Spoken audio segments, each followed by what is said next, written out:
dari kelompok 4 dengan anggota saya Muhammad Ihsan Alaska. Saya Dina Seramaran Yurniawan. Saya Adrian Wisbianto. Saya Muhammad Ansari. Kami di sini ingin menjelaskan tentang protokol-protokol jaringan dalam application layer.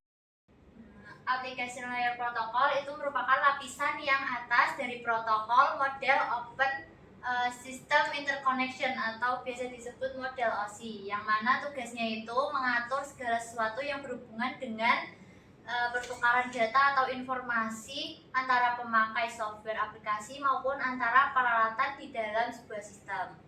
Next. Nah, application layer itu lapisan yang terdekat dengan pengguna komputer. Karena protokol lapisan aplikasi ini terdapat dalam sistem jaringan komputer, maka application layer ini dapat menjadi lapisan awal atau yang terakhir, sehingga bisa berkaitan dengan berbagai aplikasi, perangkat lunak atau aplikasi dalam komputer seperti website, browser, email, klien, dan lain sebagainya. Selanjutnya ada jenis-jenis application layer protokol. Yang pertama ada HTTP atau Hypertext Transfer Protocol. HTTP adalah singkatan dari Hypertext Transfer Protocol. HTTP merupakan protokol komunikasi yang digunakan untuk mentransfer data di internet, khususnya data dari server web ke browser pengguna. Dalam istilah sederhana, HTTP memungkinkan browser untuk mengakses, menampilkan, dan mengirimkan data dari satu titik ke titik lainnya melalui internet. Saat pengguna memasukkan alamat situs web, browser mengirimkan permintaan ke server, lalu server merespon dengan mengirimkan data yang dibutuhkan. HTTP pada dasarnya adalah sebuah protokol tanpa status atau stateless, yang berarti setiap permintaan HTTP berdiri sendiri dan tidak menyimpan informasi tentang permintaan sebelumnya.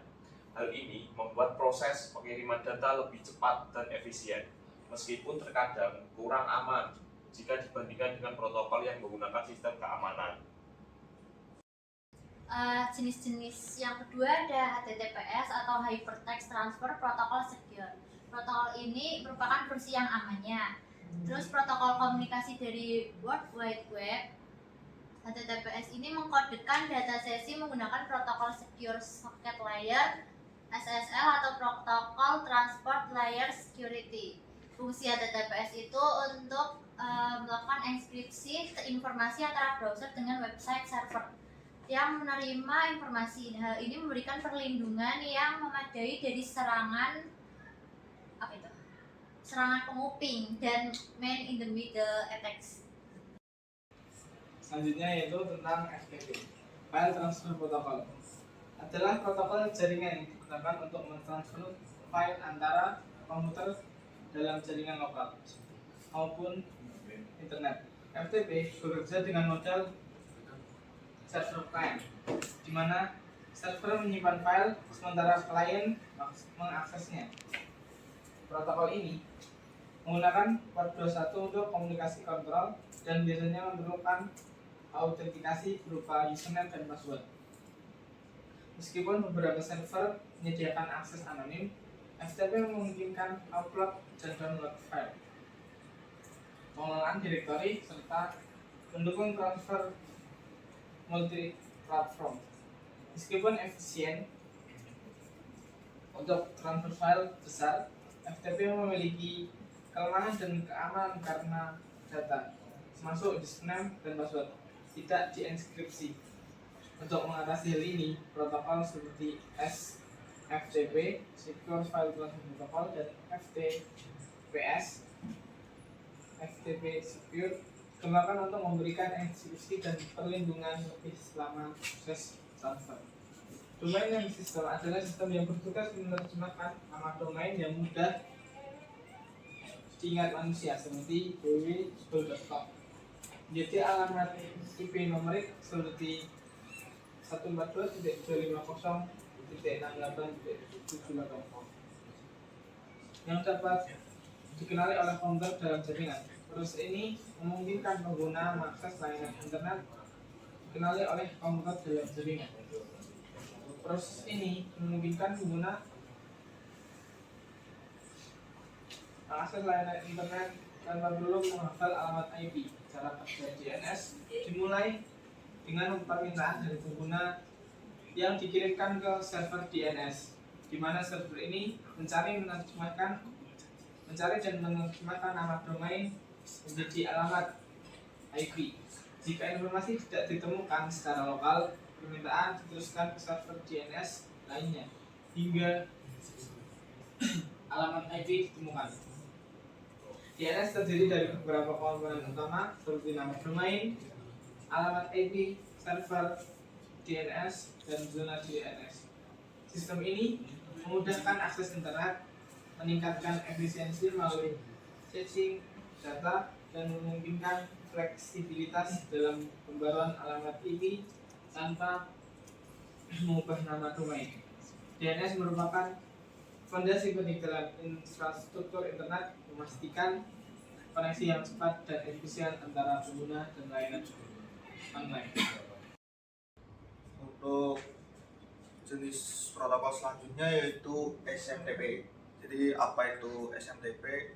SMTP sendiri singkatan dari Simple Main Transfer Protocol, yaitu merupakan protokol komunikasi standar yang digunakan untuk mengirim email melalui internet. Bayangkan SMTP sebagai tukang pos di dunia digital yang bertugas mengantarkan surat elektronik dari pengirim ke penerima. SMTP merupakan protokol penting dalam jaringan komputer yang memungkinkan pengiriman email antar pengguna di seluruh dunia. Tanpa SMTP, komunikasi melalui email tidak akan mungkin terjadi. Baik, selanjutnya ada POP3. POP3 atau Post Office Protocol versi 3 adalah protokol email yang mendownload pesan dari server email ke perangkat lokal secara default. POP3 akan mendownload email ke perangkat Anda dan menghapusnya dari server. Menggunakan protokol ini, semua pesan akan disimpan secara lokal sehingga Anda bisa mengaksesnya saat tidak tersambung internet. Saat Anda mengakses email, mail client akan menghubungi server POP3 dan mendownload pesan baru ke perangkat Anda. Setelah itu, server biasanya menghapus email tersebut meskipun ada pengaturan tertentu yang membuat email tetap tersimpan di server untuk sementara waktu atau hingga dihapus secara manual. Selanjutnya yaitu DHCP. DHCP ini singkatan dari Dynamic Host Configuration Protocol, yaitu jaringan yang memungkinkan server untuk secara otomatis memberikan alamat IP dan informasi konfigurasi jaringan lainnya ke perangkat dalam jaringan. Bayangkan DHCP sebagai pembagi alamat. Bagi alamat otomatis dalam sebuah komplek perumahan. Setiap rumah perangkat baru yang datang akan langsung diberikan nomor rumah, alamat IP oleh petugas server DHCP tanpa perlu diurus secara manual satu persatu. Baik, selanjutnya ada Telnet. Telnet adalah protokol jaringan berbasis teks yang memungkinkan pengguna melakukan akses jarak jauh ke komputer lain. Lebih dari sekadar aplikasi komunikasi, Telnet memungkinkan pengguna memasukkan perintah untuk mengontrol server langsung dari lokasi yang berbeda. Telnet bekerja melalui koneksi jaringan yang memungkinkan pengguna untuk terhubung ke perangkat jarak jauh secara interaktif. Nantinya, pengguna memulai sesi dengan menggunakan perangkat lunak Telnet yang menghubungkan ke port server tertentu. Jadi kesimpulan kami yaitu application Rails sangat penting bagi komunikasi jaringan. Berbagai protokol di application layer melayani fungsi yang berbeda, memungkinkan berbagai jenis aplikasi untuk beroperasi di jaringan. Memahami protokol-protokol ini penting untuk memahami cara kerja internet dan jaringan komputer. Sekian dari kelompok kami, jika ada kurangnya mohon dimaafkan, jika ada lebihnya ambil saja karena kami orangnya ikhlas. Wassalamualaikum warahmatullahi wabarakatuh.